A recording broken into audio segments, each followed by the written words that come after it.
Барлықтарыңызға қайырлы күн. Бүгін мен сіздермен үгітіліп тұратын қамырдан жасалатын сүзбелі бәліштің рецептімен бөлісемін. Бұл бәлішіміз өте дәмді әрі үлкен болып шығады. Ең алдымен қамырымызды дайындаймыз. Ол үшін алдын ала тоңазғышта қатырылған сармайымызды осындай терканың көмегімен үгітіп аламыз. Үнемі ұнымызға араластырып отырып осылай үгітеміз. Сармайымыз міндетті түрде қатты болу қажет. Қолымызбен араластырып аламыз.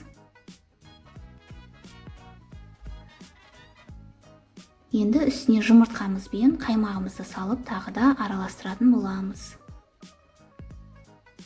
Бұл рецепт бойынша қамырға шекер қосуға да болады. 50 грамм, 100 грамм шекер қосып жіберсеңіздер де болады. Бірақ мен шекерсіз жасаймын, өйткені арасына салатын начинкамда шекер бар, шекер қосылады. Сол себептен мен қамырға шекер қоспаймын. Енді қасықпен араластырып аламыз.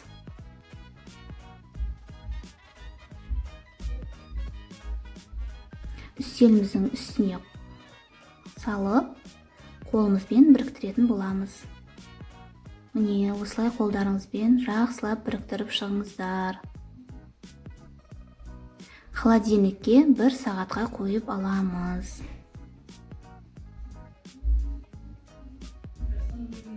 Оған дейін енді сүзбелі начинкамызды дайындаймыз. Сүзбеміздің үстіне шекерімізді саламыз. Және жұмыртқамыз бен қаймағымызды салып араластырамыз. Егер сіздердің сүзбелеріңіз түйіршікті болатын болса, оны блендердің көмегімен езіп алыңыздар. Менің сүзбем қатты түйіршік емес, сол себептен мен тек венчикпен араластырамын. Міне, қаймағымызды салып алдық. Осылай венчиктің көмегімен араластырамын.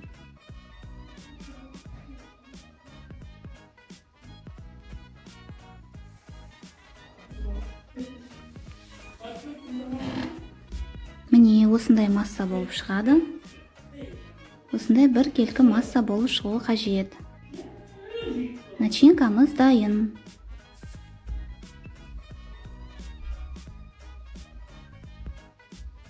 Енді тоңазғыштан қамырымызды алып бөлеміз.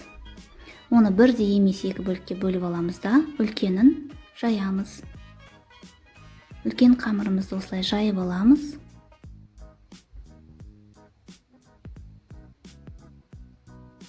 Мен де осындай үлкен табаға саламын.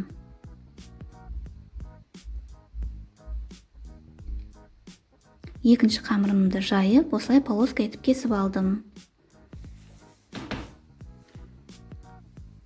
Жайылған қамырымның үстіне сүзбелі начинкамды саламын. Міне, осылай салып аламыз да бір келкі етіп жайып шығамыз. Начинканы міндетті түрде бір тегіс етіп жайып алыңыздар. Әйтпесе, тегіс болып піспей қалады. Енді үстін кесіп алған полоскаларымызбен жауып шығамыз. Өздеріңіздің фантазияларыңызға қарай гүл секілді етіп жапсаңыздар да болады. Мен осылай шахматный қылып жауып шығамын.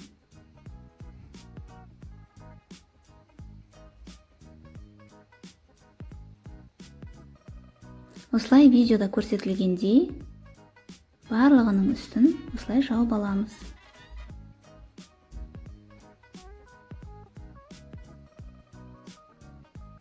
Міне, енді үстіне жұмыртқа жақсақ та болады. Сонда беті бір тегіс қып-қызыл болып піседі. 180 градуста 35 минут пісіреміз. Міне, біздің бәлішіміз дайын. Сіздерге рецепт ұнаған болса, лайк басып, тіркеліп кетіңіздер.